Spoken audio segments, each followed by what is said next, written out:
लेकर के उसकी एक विष्णु की प्रतिमा बनाई जाए। भगवान कहते हैं उस प्रतिमा को एक पीताम्बर ओढ़ा दी जाए, सभी आभूषणात पहना करके सब तीर्थों के जल से स्नान कराकर सिंहासन पर बैठाना चाहिए और पूजन करना चाहिए। उस प्रतिमा की पूर्व दिशा में श्रीधर, दक्षिण दिशा में मधुसूदन, पश्चिम वामन, उत्तर में गदाधर, मध्य में ब्रह्मात्ता शिव को स्थापित कर विधि पूर्वक गंध पुष्पाद द्वारा पृथक पृथक पूजन करे। तदंतर प्रदक्षिणा कर अग्नि में घृत, होम आदि दग्ध दूध देकर के विश्व देव की आदि देवताओं का तर्पण करे। यजमान स्नान कर विनय सहित एकाग्रचित में नारायण के समीप और देही क्रिया करें। इस क्रिया करने से, इस कर्म करने से देव उस प्रेत कितना भी बुरा कर्म किया होगा उस प्रेतत्व से उसका उद्धार हो जाएगा। शास्त्रीय विधि से प्रारंभ कर क्रोध लोभ से रहित हो सब श्राद्ध करे, वैसे ही वेतोसर्ग करे। तदंतर 13 पद दान ब्राह्मणों को और सैया दान देकर प्रेत घट का दान करे। ऐसा सुन राजा ने कहा कि हे प्रेत, घट का किस प्रकार द्वारा निर्माण करना चाहिए और किस विधान द्वारा उसको देना चाहिए, ऐसी प्रेत मुक्ति के कारण की बात विस्तार से मुझको कहिए। प्रेत सब राजा को बता रहा है और राजा सुन रहे हैं। प्रेत ने कहा कि हे राजन, आपने अच्छा प्रश्न किया है। इस प्रकार दान देने से प्रेतत्व नहीं होता है, वो मैं कहता हूँ, सावधान होकर के सुनो। प्रेत राजा को समझा रहा है। प्रेत घट दान सब अशुभों का नाश करने देने वाला है, दुर्गतियों का नाश करने वाला है। वो सब लोग में सुंदर, दुर्लभ और सुंदर है। सुवर्णमय एक घट को बना करके उसके ऊपर ब्रह्मा, विष्णु, महेश्वर, लोकपाल आदि नाम लिख करके दूध तथा घृत से भर करके, हे राजन, जो भक्ति से नमस्कार प्रणाम करके ब्राह्मण को दान करे और कोई दान करे या ना करे आवश्यकता नहीं है, क्योंकि वो सबसे उत्तम दान है। उस घट के मध्य से ब्रह्मा, विष्णु और शंकर को स्थापित करके पूर्व दिशा, दक्षिण, पश्चिम, उत्तम दिशाओं से 4 लोगों को स्थापित करके, हे राजन, गंधाद पुष्प आदि पूजन करे। तो घृत से भगवान का पूजन करके घटा दान देना चाहिए। घट दान देने से प्रेतत्व का नष्ट हो जाता है और वो जीव आत्मा भगवान के परम तत्व को प्राप्त करती है। भगवान कहते हैं कि सब दान में घट का दान महापातकाद का नाश करने वाला है। इस दान को श्रद्धा से करने से प्रेतत्व का नष्ट हो जाता है।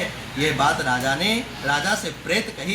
प्रेत ने अपने उद्धार के लिए सारी बात राजा से बताई कि हे राजन, अगर चाहो तो इस प्रेत से मेरी योनि मैं छोड़ सकता हूँ और मेरा उद्धार हो सकता है, लेकिन आपको मेरा ये कर्म करना चाहिए, क्योंकि मेरे घर में मेरा करने वाला कोई नहीं था, इसलिए मैं इस प्रेतत्व को प्राप्त हुआ। तुम चाहो तो मेरा कल्याण हो जाए और नारायण बलि की पूजन करो, उससे मेरा कल्याण हो जाएगा।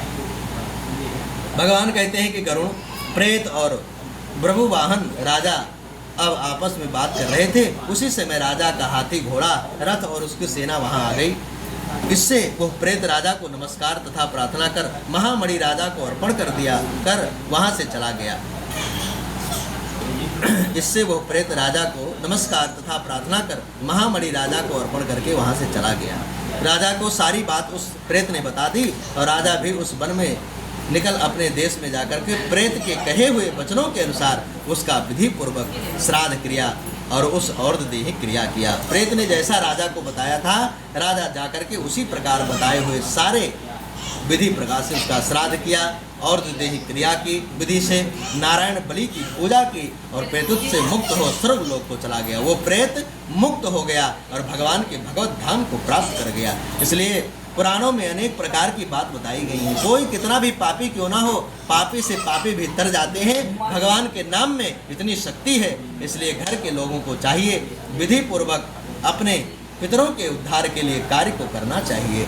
और वो प्रेत भी स्वर्ग लोक को चला गया। इस प्रकार जब अन्न के किए गए श्राद्धादि से भी प्रेत सद्गति प्राप्त हो सकता है, तो पुत्र करे तो उससे कैसे नहीं कल्याण होता है। इसलिए पुत्र को चाहिए अपने पिता को, माता का, परिवार का उद्धार के लिए उसको उपाय करना चाहिए, श्राद्ध करना चाहिए, पुत्र दान करना चाहिए, घट दान करना चाहिए, सैया दान करना चाहिए, ये सब कर्म करना चाहिए। इससे पुत्रों का उद्धार होता है। पड़े हुए पितर जो नरक में होते हैं वो भी सद्गति को प्राप्त कर भगवान को प्राप्त कर लेते हैं।